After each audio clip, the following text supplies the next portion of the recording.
اور اس میں میرے محترم دوستوں دیکھیں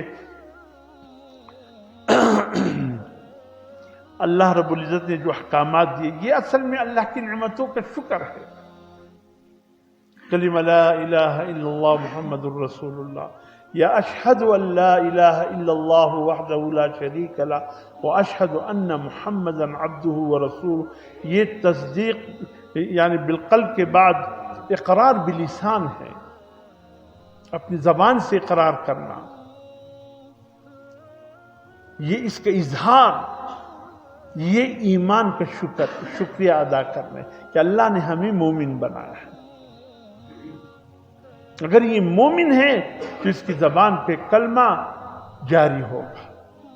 یہ اس کے مومن ہونے کا ایک شکر یعنی اللہ کے ہاں بارگاہ میں شکریہ ادا کر رہے کہ اللہ میں زبان سے بھی اقرار کرتا ہوں کہ الحمدللہ تو نے مجھے صاحب ایمان بنایا.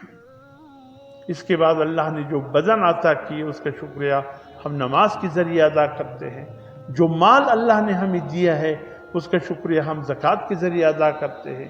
اسی طریقے سے دوسری طرف جو بدن اور یعنی تمام من جملہ عبادتوں کا شکریہ روزے کی صورت میں ہے، مال اور جان دونوں کا شکریہ حج کی صورت میں ہے جہاں مال بھی خرچ ہوتا ہے اور انسان کا جان بھی لگتا ہے، پتہ چل جاتا ہے.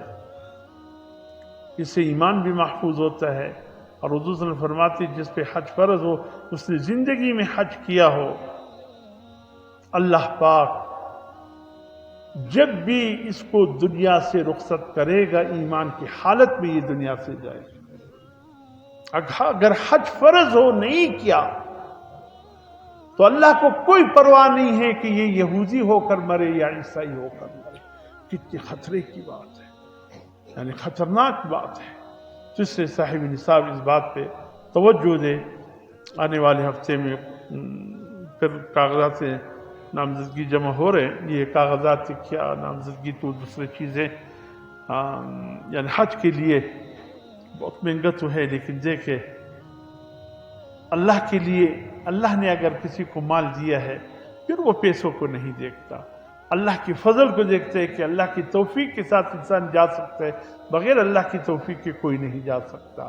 بہرحال مہنگائی تو ہے اپنی جگہ، لیکن اللہ کی محبت